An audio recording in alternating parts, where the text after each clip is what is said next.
So we're going to record, and hopefully I know how to do this. And what we'll do is we'll have each of the authors talk a little bit about their book, and then we'll take questions if anyone has any. We're going to keep this to an hour or less, and hopefully we'll have some new ideas for things to do since there's no Husker games in town for the near future. I'm going to let you guys all introduce yourselves. I think Erica and Deb probably know a lot about our events that we have at the store already, so I won't take time now to go over those again. You've heard them and you'll get the emails. So just pay attention and notice that we have a lot coming up. We're starting some video series this month and starting some new things for our local authors. So check our website and watch our event calendar there, and our Facebook and Instagram, so you'll find out about all our events. And we're going to go ahead. Gretchen looks like she's kind of occupied. Yeah. Gretchen, are you ready? I'll be there. Yes, I'm ready. Okay, we're going to let her start because she's with her family tonight, and sounds like she is running low on battery life on her phone too. So Gretchen, tell us about your new book and anything that we should know about you. Okay. Well, my name is Gretchen Garrison, and I actually have two new books that just came out. The first one's called A History Lover's Guide to Lincoln, and that one came out in July. And then I also have 100 Things to Do in Lincoln Before You Die, and that one just came out actually on Tuesday. So the first one is kind of a travel guide to Lincoln's history, and then the second one is more of a tourism book, the places to go today and what you should visit. So they both would appeal to a different type of Lincoln reader. And then what else did you want me to say? Just tell us about why you wrote them, okay, what you discovered as you were doing that. Okay, thank you. I needed that reminder. So I wrote them because the first one with the History Lover's Guide to Lincoln, I feel like there's so much that we walk past and we miss because we have no idea of the stories that the buildings can tell and what used to happen there. So that was kind of my goal, was to help people. A lot of times I think even, I'm actually here in Tennessee with my family, and a lot of times people think, oh, there's nothing to do in Nebraska, there's nothing to do in Lincoln. And really that's not the case at all. So I think that we all walk past places where historical things happen all the time and we have no idea. So one thing, for instance, Lincoln used to have a big amusement park, Capitol Beach Amusement Park. Nobody really has any idea because there's very little remaining to be able to tell that. And so it's really fun. I think it helps you to appreciate your town if you know its stories and if you recognize some of the significant historical things that happen there. And so my original plan was just to do that book, but then when Reedy Press contacted me about 100 Things Lincoln, I thought it would be a perfect companion because I'm also able to tell some of the stories. One of the places that I featured, for instance, in 100 Things Lincoln is Campbell's Nursery. Now, a lot of times we don't think of Campbell's as a place to shop, but I know a lot of people that is their way to start spring, is to go to Campbell's Nursery. And what was fun to find out is the fact that Campbell's started because the family, the great-grandfather, used to live by Wyuka Cemetery. And so when people were walking by the cemetery, they just decided that they should stop and ask him for flowers because he had beautiful gardens. So he was literally selling his gardens to people that were visiting the cemetery. And that's how the nursery started, was because of that. And so I feel like it's kind of a great way for people maybe that want to know more of the past. They can do a History Lover's Guide to Lincoln. And if they like to know, I did a chapter on all the schools and why the schools were named what they were. But then the 100 Things Lincoln is, I've got 3 teenagers, so that's probably more of the book for them. So if they're like, I don't know where to eat, it was really fun to get to feature different local Lincoln places and for people to recognize there's a lot here to see and to do because we can all get stuck in a rut. And so that is my goal. We were talking about being a Husker fan, and I'm a huge Husker fan, so I'm definitely sad that there's not a season yet. But one of the places in the 100 Things Lincoln book, again for shopping, is Husker headquarters downtown. And the gentleman was telling me that that is the stop for most people. Every time they come to Lincoln for a game, they go to Husker headquarters. So if you're missing football, that's a good place to go because it's right near the stadium and you can go and have a conversation with the people because coaches stop there and players stop there. And it's really a fun Husker place. So that's a great place to go if you're feeling a little bit nostalgic. And Memorial Stadium's also on my list of 100 things to do. And you can take tours of that location as well. Cool. So if somebody was only going to go to one place from the book, where should they go? Well, there's a lot of cool places. Honestly, in all three of my books, the Capitol, if you haven't been to the Nebraska Capitol, honestly, that's the place to go. There is so much history and so many stories, both of the past and the present, that there's just great things to see. And there's really fantastic tour guides that can tell you a lot of that. And plus, you can overlook Lincoln because you can generally, as long as the weather's nice, go up to the 14th floor and look out and get out on the little veranda areas and look around the city. So that's the place that I would have to pick. Valentino's, Honest Abe's definitely are the culinary places to go. If you can go to a concert, going to Pinewood Bowl, which is out in Pioneers Park. Pioneers Park has a lot of really cool historical places there. Pinewood Bowl was named in honor of the World War II veterans. And so it's a great way to see an outdoor concert, especially now when we're kind of wanting to be outdoors and explore. That is a fantastic place to go. We just went to Pioneers Park last week. It's the first time I'd been there in a long time. Yeah, it is definitely a very cool park. It is. So, yeah. So one fun thing that I'm doing is because even though I tried to include every single place in Lincoln, I'm realizing that I missed some. And so I have 100 things that are not 100, but I'm going to do about 30 places that I missed. So it's, if people want to follow me at Nebraska Odyssey on Instagram, I'm doing the Lincoln places that I missed. And that's been kind of fun too, because all of a sudden when you finish a book, you're like, oh, I didn't realize, for instance, that there's one Haymarket restaurant that is based off of century-old recipes from Ireland. It's like, oops, I didn't know. So that's been kind of fun to continue on with the story. Yeah. So, yeah, but I live in the Seward area near Chapters, and so if anybody does ever want me to find books for them, I'm glad to stop by and do that at any time. You can just leave a note with you, Carla, and I'm glad to stop by and personalize books and do whatever I can to support your store. As you know, I frequent your store fairly often because I am a book reader. Yeah. So I love Chapters in Seward. So I'm really glad that I was able to get to be on here. And I'm glad to answer any more questions people have. Otherwise, my family is gesturing to me wildly to come and join them. Anybody have questions for Gretchen? I do have one more question for you. How did you choose the 100 places? Did people contact you and say, include me, or did you find them all? I found them all. I debated on asking people, but ultimately I decided that I wanted a non-biased list. And so some of the criteria I looked at were how long a place had been in business, just because I didn't necessarily want completely trendy restaurants, because sometimes trendy restaurants last and sometimes they don't. I also tried to pick a variety. So I have one Mexican restaurant. I did end up kind of with 2 pizza places because I have both Lazari's and then Valentino's, but Valentino's was more my really old Lincoln restaurant that's been around a long time. And so, yeah, so that was kind of how I picked it. And Tim and Lisa can attest to this too. We are not given a budget.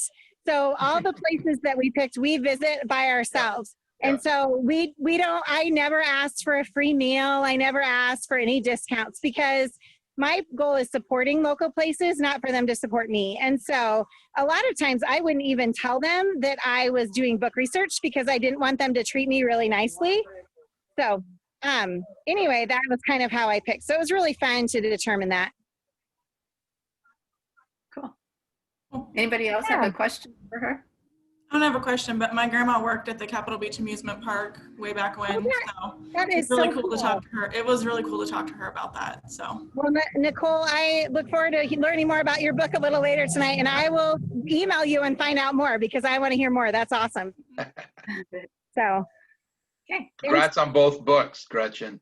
Thank you, Tim and Lisa. I love getting to do Nebraska tourism with you guys. And Same here. yeah, I will catch up with everybody later. Thank you for having me, have fun. Carla. Bye. Thanks, Gretchen. Bye. Thank you. Thank you.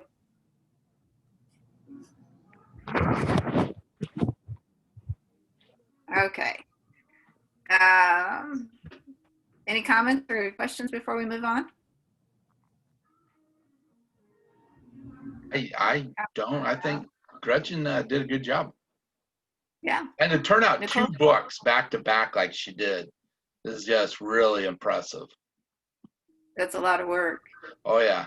I mean, 1 book is challenging, but to do 2 books and the different styles that you use, and the really very very little overlap.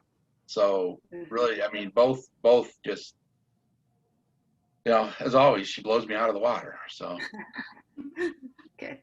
I'm sure she'd say the same thing about you. yeah. Here. she's amazing. I mean, it's like when she did her first book, the Detour Nebraska, and she spent like 4 days visiting all of these places, just knocking them out one after another, so that she had some good information to include in her first book. Was, I mean, she goes after it. So Yeah. so that's really cool. Did you guys use Detour Nebraska to help you write 100 Places to See? Not really, because and I'll tell you why. Is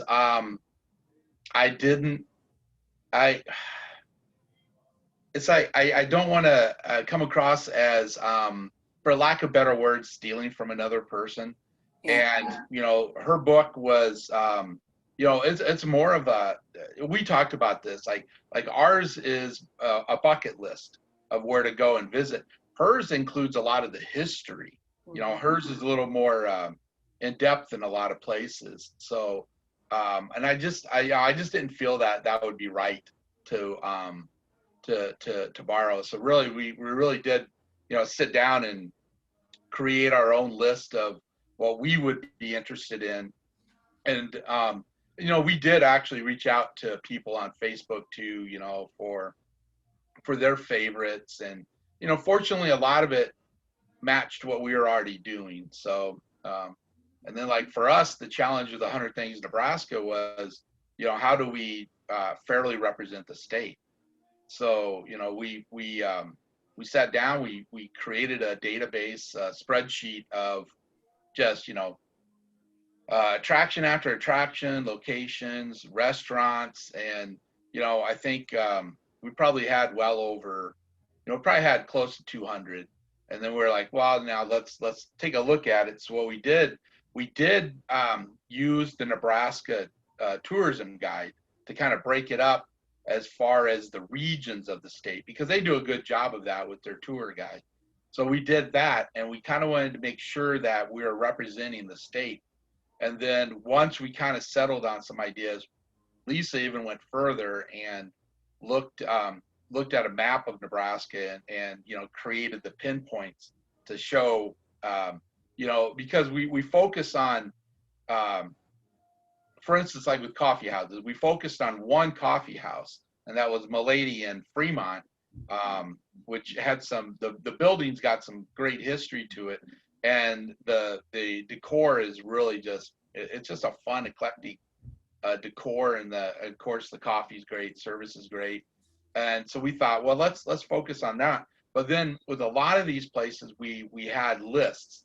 So while we had one coffee house, we probably included a dozen to maybe 15 additional coffee houses around the state. So, those all went on the map, and we really, tried to do our best to make sure we represented the state as fairly as we could. And while including, what we thought people would be interested in as far as attractions or locations and some of the restaurants and that. So, so hopefully we did a good job there, but the reader will tell you whether or not you did. So, yeah. Lisa, do you want to tell us anything else about that book? About 100 Things? Mhm. Or okay. So one thing that we've heard over time and is that in order to get other people to love your state, you have to love your own state, right? So we kind of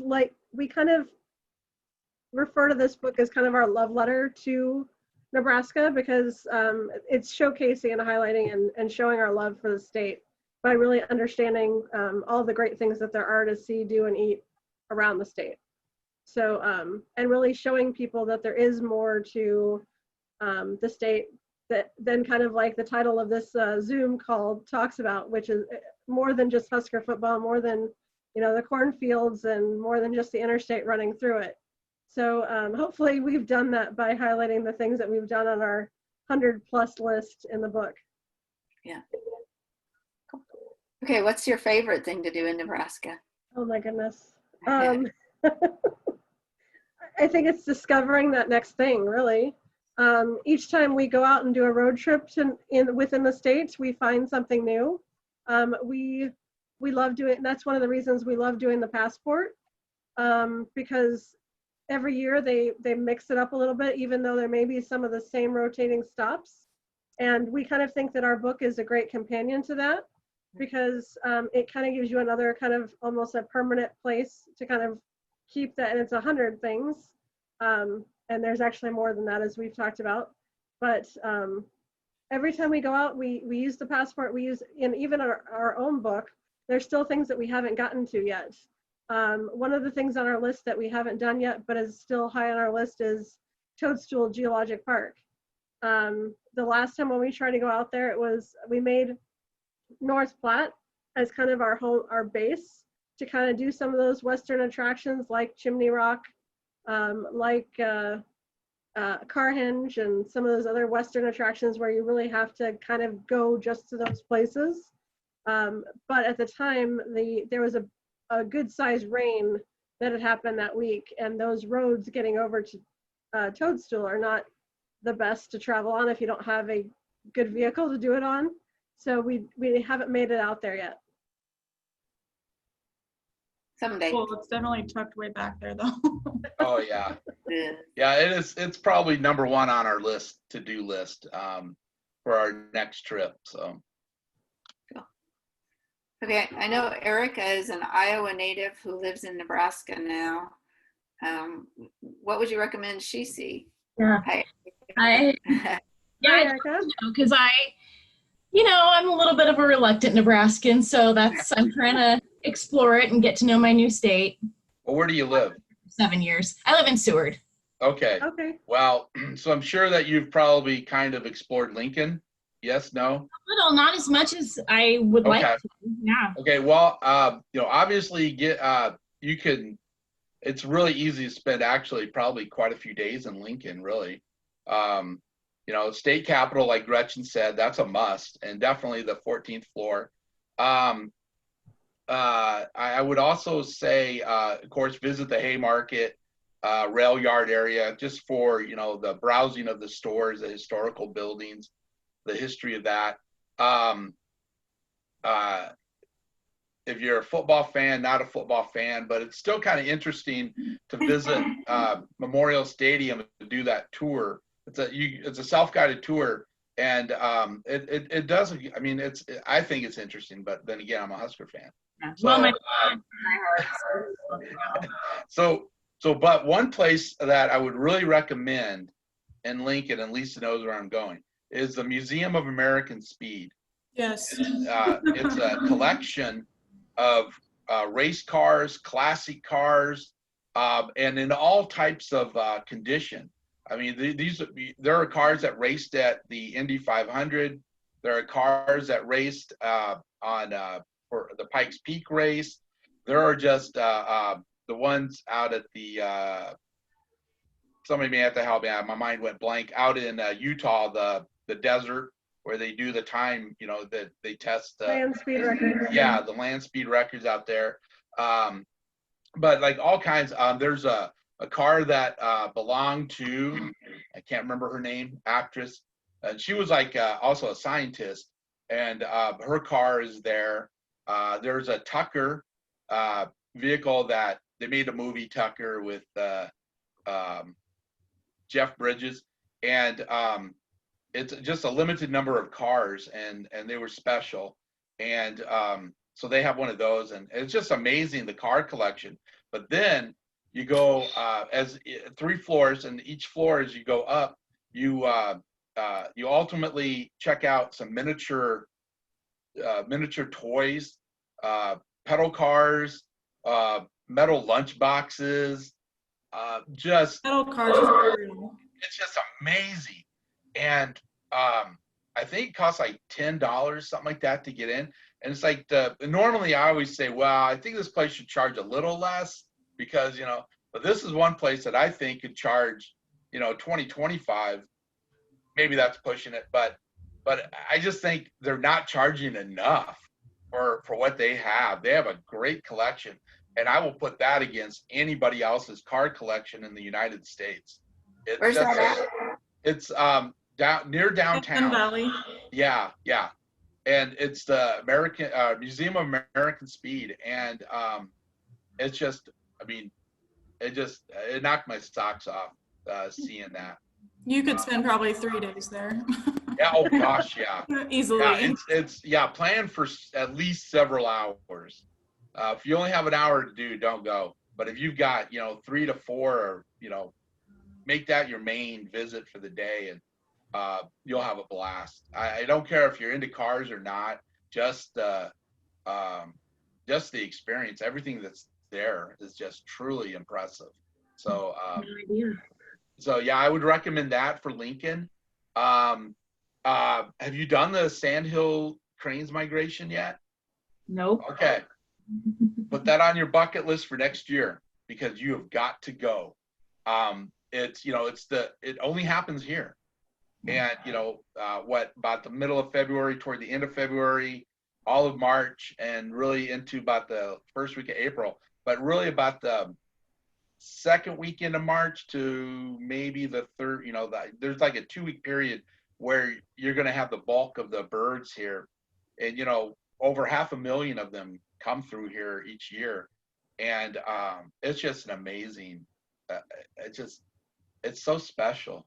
And when you see these birds, and they've been, and these are prehistoric birds. They've been doing this for, thousands of years, millions of years. I know at least thousands of years. And it's just, and it's only one place in the world that you see that, and it's here, Jane Goodall comes every year. Huh? I said Jane Goodall comes every year. Oh yeah, yep. My. Yeah, Thomas Mangelson, the nature photographer, he hosts her out of his cabin, and she first time she came to visit, and she fell in love with it. So now it's an annual thing for her. But that's a big thing. Get out. It took me over 50 years before I went and saw Chimney Rock, and and I'm a native Nebraskan. Yeah, I have actually seen it. Okay, all right. So have you seen Carhenge? We did not go up to Carhenge. We saw Scotts Bluff and Chimney Rock. Yeah, Carhenge is a trip. So it's just one of those things that you have to see. And then if you're into kayaking, rafting, and that, definitely the scenic Niobrara River. Maybe start in Valentine, do that with Smith Falls, or there's a lot of places along the way that you can have different spots that you can do that. And then if you haven't gone tanking, you got to go tanking. And then I'm trying to think what else. That's all out west, but then what does that mean? Huh? What does tanking mean? Oh, that's okay. Those metal cow tanks that you'll see out in pastures, where water tanks for the cows. Okay, yeah. So people take those, and they kind of like fill in the bottom rim so that not a lot of gets in. They float really well on a river, and it's always a slow moving river, and people will get in them, and then they just float. You just float down the river. And it's just one of those things. And you bring some liquid refreshments. You just spend a few hours just floating down the river. And it's always, it's not a deep. You really don't do any of the deep rivers. They're fairly shallow, and they're all slow moving. So it's just something that people do, and it's I tell people it's like somebody had an idea, cow tank. Let's see if it'll float. And, they did it, and it did.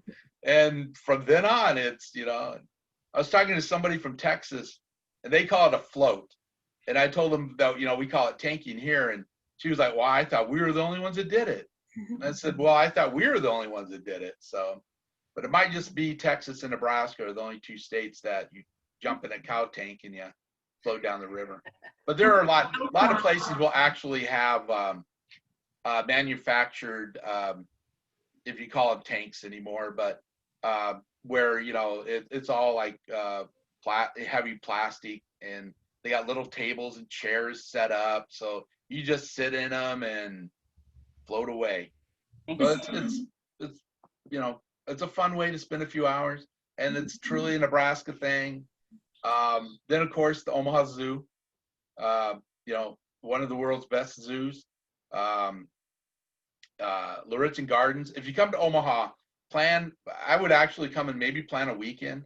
Go to Lauritzen Gardens, Henry Dorley Zoo, because Henry Dorley Zoo is going to take you all day minimum, and that might actually be a nice weekend event too. But anyway, the zoo, Lauritzen Gardens, beautiful, roughly about 100 acres of gardens, flowers, plants, all types of botanicals.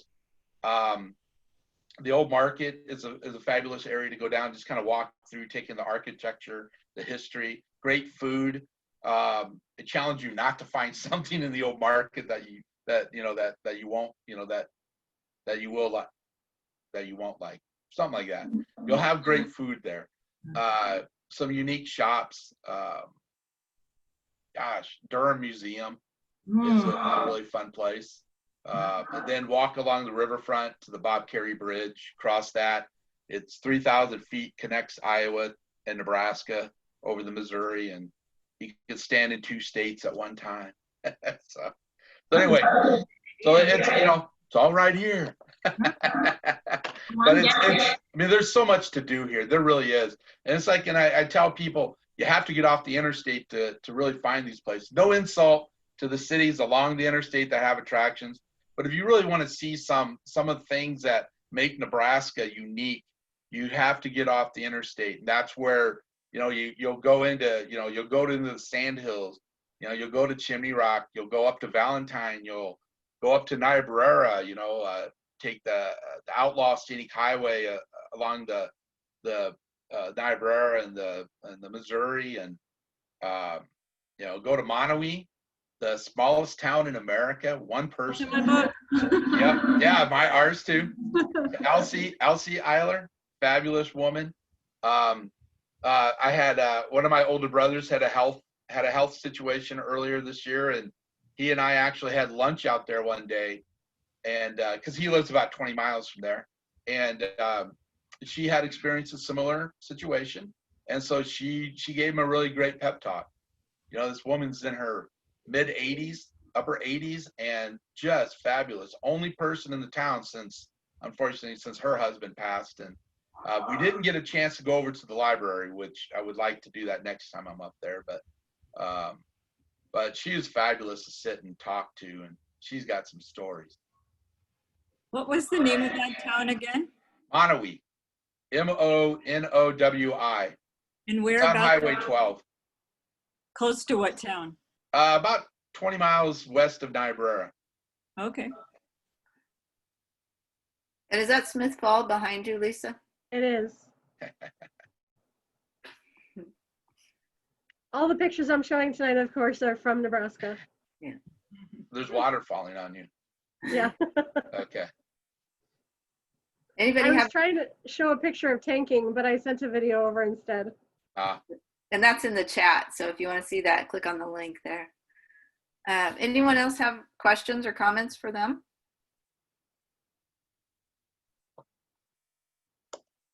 Okay, thanks, guys. Let's let Nicole tell us a little bit about herself and her book. Right, so I did abandoned Eastern Nebraska. So my husband and I kind of travel all over. We do photography. It was always kind of just a hobby. And then the Fonthill reached out to me and they wanted me to do a book with Nebraska, and we kind of settled on Eastern Nebraska just to divide it up, because really trying to do the entire state of Nebraska for abandoned things would be way too much. Even my book just on Eastern Nebraska, I could have put a lot more in there, because there's just so many things out there that are decrepit, falling apart, you know, schools that once were churches, just buildings of all sorts, homes, everything. There's just so many things out there. And kind of like what Gretchen said, a lot of people they think there's nothing to do in Nebraska. They drive by history all the time. And I kind of like to showcase that in my book, even though it's a little bit different take on history, because it's forgotten things that are no longer up and running anymore. It's more just what once was. So I really do go into the history on all of my places. I have a lot of schools, a lot of churches, some factories, Randolph Car Wash that was here in Lincoln, Devil's Nest out, the ski lodge that was here way out up by South Dakota. That's actually it's actually up by Santee, which that's where my brother, one of my brothers lives. We actually own land. When I was a kid, we had land up there at Devil's Nest. It's a cool place out there. Yeah. You definitely don't feel like you're in Nebraska anymore once you get out there. It's really pretty. So how did you decide on what to include? How did you go about? What was your process? So I wanted to choose some of the bigger places, like Devil's Nest, Dana College, some of the mills, the ammunition plant over in Hastings. And then as far as houses goes, those are really hard to find history on. So I chose the ones that I found the most history on, that had the most backstories, if you will. And then churches and schools, you can pretty easily find history on those. Some are harder than others, but I really just chose, you know, a good chunk of what was in the area. But if you look at my map of my pins, like, we're constantly mapping new spots to go see. All we do for our travels is drive to different states to find abandoned places. We always have our camera, our GoPro and everything with us. So it's just never ending what you can see. What made you interested in doing abandoned things? I've always been kind of interested. It started in photography classes in high school. I didn't really want to photograph people. I hear you. Nature's fun to photograph and everything, but I just kind of wanted to focus on the stuff that a lot of people, I feel like, don't look at. They think it's ugly. They don't understand why it's interesting, but I just see a beauty in it. So you drive by a broken down barn and you see beauty there. Yeah. Somebody else just sees a broken down barn. Yeah, and I always wonder, like, what's the history behind this? Who lived here? Who farmed on this property? Like, did they have animals? You know, I just always wonder what it was and why did it become the way it is now. So did you have a difficult time finding a lot of this information for like some of these old farms or you know, I know you mentioned some of the houses, you went with houses in that you could find information on, but like some of the like the old farms were you know, how difficult was that to find the information you needed on it? So I don't actually have any barns specifically in my book, because yeah, you're right, they are very hard to find information on. But the houses, a lot of like old like old articles, all the archives online, digging through, you know. Sometimes you do come across people that lived there or knew who lived there, and then they tell you a story and you just try your best to remember as much as you can. Sure. The schools, it's a little easier because there's generally like a news article about them or some graduating class information. Same with churches, you can usually find like the domination and everything. And did you talk to a lot of people during your research? And if so, how receptive were they to you? Most people a lot of times we don't run across anybody. Because we're in the middle of nowhere and you hope to run into somebody, but Yeah. you don't, and so then you do your research online, or try to track down the owner, online again.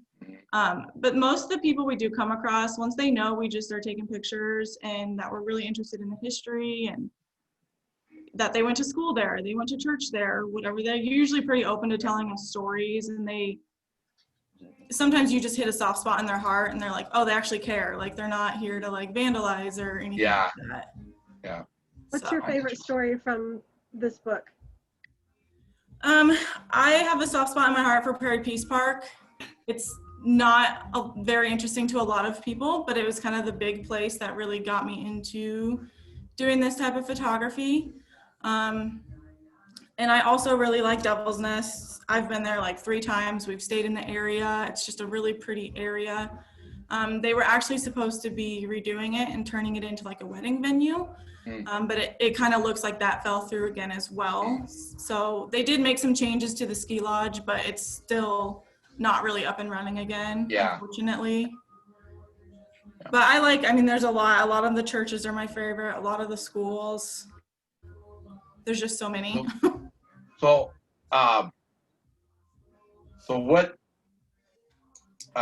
what constituted Eastern Nebraska for you for the book? So when they contacted me, we decided, just doing Nebraska as a whole broad spectrum there's too much. Right. I think being that I've traveled in Eastern Nebraska the most, we've gone way out west, we've gone to all other parts of Nebraska. Yeah. But Eastern is definitely like the quadrant that we've done the most in. Yeah. So you went from like the Kansas border. I know you went up to the South Dakota border with Devil's Nest. Yeah. Did you go as far south as the Kansas border? In the book, I don't have anything super close to Kansas.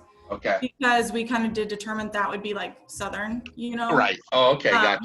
But we actually travel into Kansas all the time. Okay. It's a quick state for us to just pop over to and take pictures because Kansas has a ton too. Yeah. Just none of that is really in my book, I guess. Gotcha. And I did want to include Devil's Nest for sure. So that's Oh, yeah, definitely. Split it up that way. Yeah. That's awesome. So thanks. So is somebody else writing north, south, east, north, south, and west? No, my friend Trish did another abandoned book on Nebraska. We have that at the store. Yeah, so hers has some of the same places, and hers isn't really like categorized into like a section. But my other book that I did is actually Iowa, but it's all churches and schools that are abandoned. So I could really like tune in on the specifics in my Nebraska book, it's just a mix of everything that's abandoned. Like all different types of places.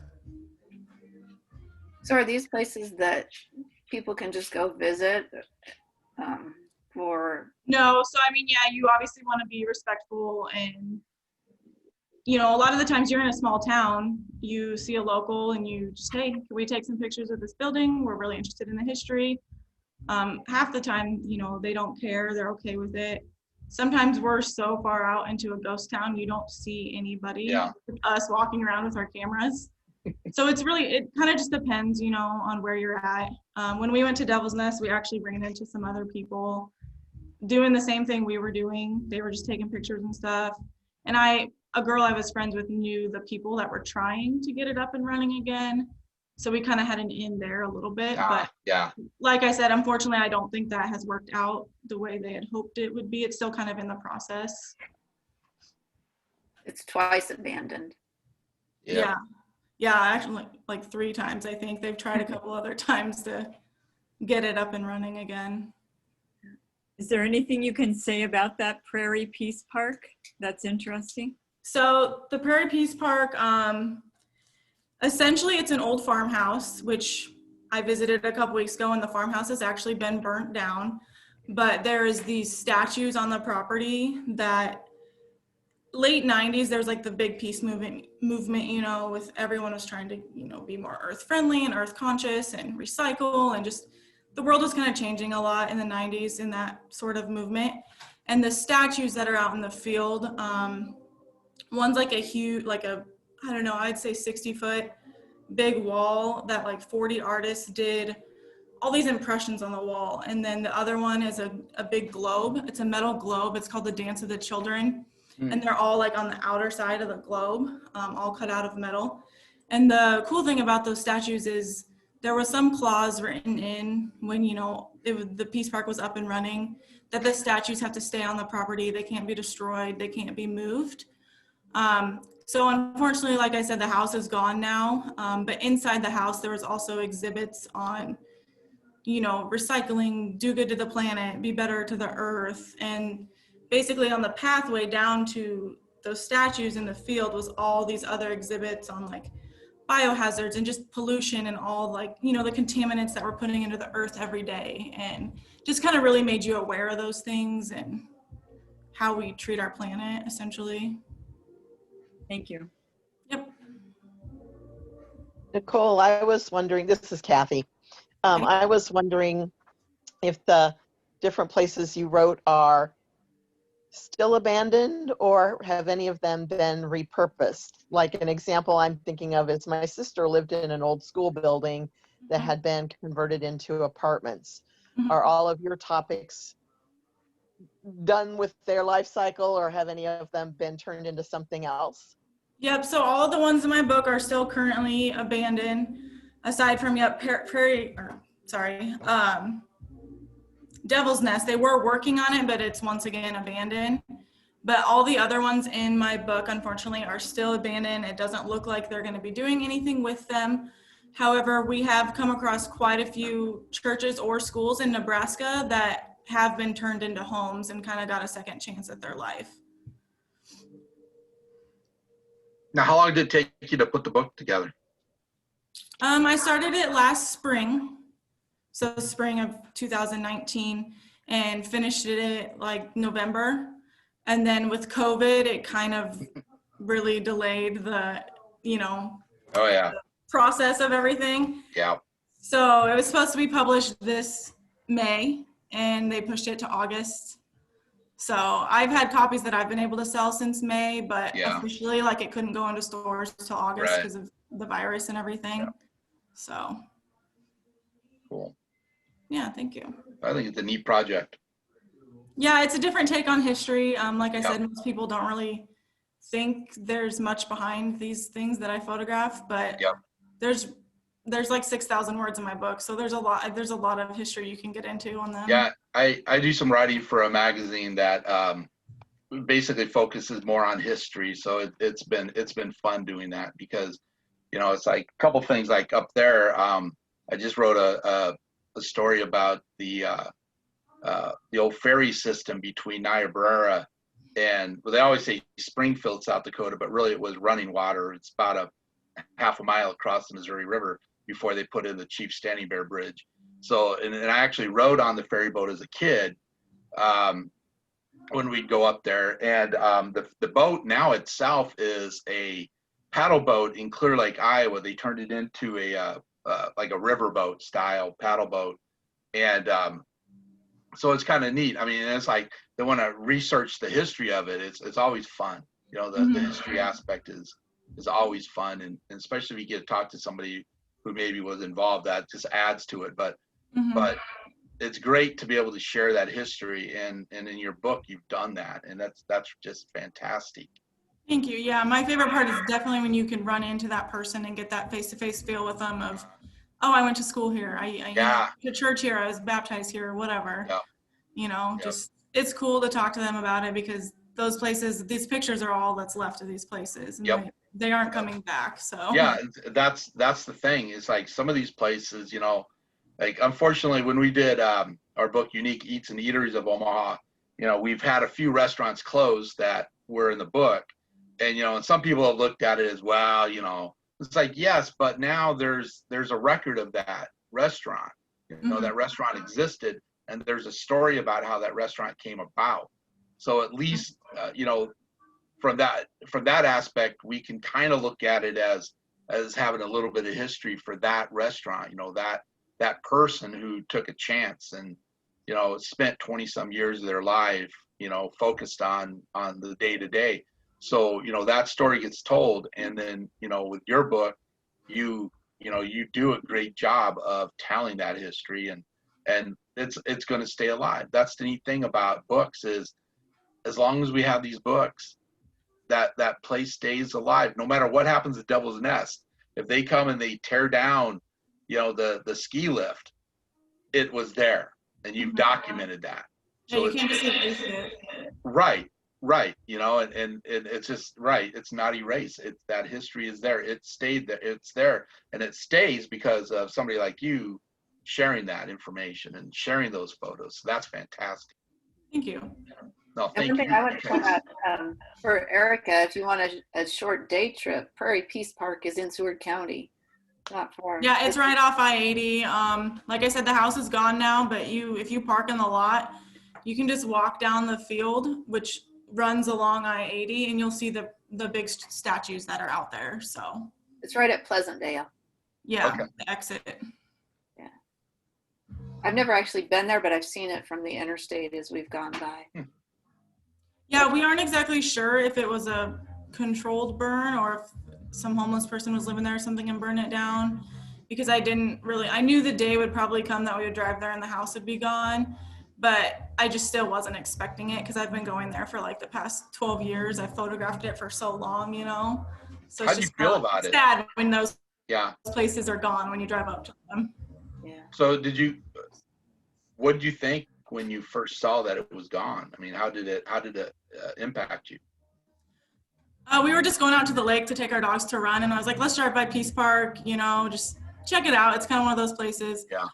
And I was just kind of like, shit. I was like, I knew this day was coming, but I just still wasn't expecting it. So we still got out, took some pictures of the burnt house, and was like, well, this sucks, but it was happening at some point. Because a lot of truckers kind of pull off over there. So I'm not sure if that's kind of why they got rid of it, but yeah. And Erica also wanted to know if you're a full-time writer. I work full time, and I do kind of the photography thing and the writing thing just as a hobby on the side. Any tips for writers who also have real other jobs? How to balance your time and actually finish a book? Well, when I worked in the corporate world, it was spend the day in the office and then come home, have dinner, and start writing. And then we would, like, when we first started working, the first book we did, 100 Things to Do in Omaha Before You Die, we had a 90-day window to research, write, submit to the editor. So there was a lot of late nights, and there was we've actually kind of started a little tradition where toward the end of the book we kind of go away for a weekend, and we commit ourselves to staying in the hotel and working on the book, and instead of going out sightseeing and that. So the last two books, trying to think, I know we went to Fremont for all three, didn't we? At least I think so. yeah, just because we didn't want to get bogged down with sightseeing, and we just thought Fremont would be a safe spot that I wouldn't be. I don't mean, that's not an insult to Fremont, because I live there, but it's just that it's not going to have the historic buildings and a lot of the it's not going to have some of those distractions. It has its own attractions, Bryson's, like I said, Milady, the state lakes. So I mean, it has its attractions. It's just the time of the year that we were working on the books. It worked out well to just kind of go commit ourselves to the hotel and just work, and that's so we did that for a weekend. But with working in the corporate world, basically you have to pace yourself and you have to be committed. So if you work during the day, you're going to be writing at night, and there were nights that we were up late. And then weekends, you spend a lot of your weekends working on these. And Nicole, I mean, that's similar to what your routine was? Yeah, I'm lucky enough that with the Nebraska book, I've had these photos stored up for years. Yeah. So for the Nebraska one, it was just do my research and do my writing. Yeah. But for the Iowa one, we still had a lot of traveling to do, and people don't understand like the time that consumes. You know, when you're driving 6 hours for Yep. some spots, and then you still got to do your research and your writing. Yep. So that's researching and writing is, I think, the less strenuous part for me, just because our hobby includes so much driving around, finding Right. things on maps, you know. But yeah, just definitely evenings and weekends Yep. is when I would work Yep. on my books the most. Yeah. And I think like personally, like I love each of our books, you know, because they are babies to us. You know, I think anybody who's written a book thinks that way. I mean, it's their baby. But like the Unique Eats was kind of a little more special for me because I went out and I interviewed the restaurants, you know, the chefs, the owners, the people who ran the stores and that. So it was a lot more involved going out and doing the interviews and the research there. So that one was a little more special and more time consuming. And it was a larger book. But yeah, you know, I mean, I like the research, so I enjoy researching, and of course, you know, you have to enjoy writing because if you don't, then you're in the wrong business for that. But yeah, I think like if you work full time, you have to determine what works best for you, and there's no set routine that's going to be best for every single person. You know, there's no one size fits all. It's what works best for you. Now I've got a friend who she homeschools and writes full time, and she prefers doing her writing after everybody's in bed. So she works from like 11 p.m. to 3 a.m. writing. Now that I can't do. Now I've been up during those hours that I've actually communicated with her, you know, through Messenger and stuff, but it's like I'm not a morning writer. It's like, and Lisa can attest to that I kind of kick in about, you know, maybe the earliest I can really sit down and write is about 10 a.m. Unless I really absolutely have to do it earlier. But I usually like to write in the afternoon, so it's kind of like after lunch and then work up through the evening. But that's my you know, that's my style. But each person has their own. Some people can sit down at 8 a.m. and they'll just treat it like it's an 8-hour job, and they'll do their stuff during the day, and then they're done with it. But you know, it just depends on you. But if you've got a full-time job, yeah, you know, it's a commitment to write, you know, when you're not working your regular job, because you come home and then you work your writing job, because that's what it is. You know, it's a job for you. Lisa, do you want to add? I'm sorry? Do you want to add anything to that? Well, I do want to say that we are actually going to be in Lincoln. We're going to be doing a day trip to Lincoln tomorrow with a side trip to Seward. So we will be coming by to sign some books. So we're thrilled to that Chapters Books and Gifts is selling our books, and we're very appreciative of that. And so we will definitely be signing some books and get hopefully we'll have some people interested.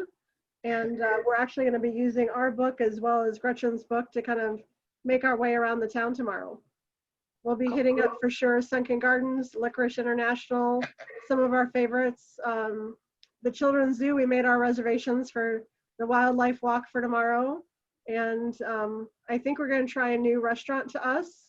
I don't think it's in either of the books, but I heard about it from somebody else.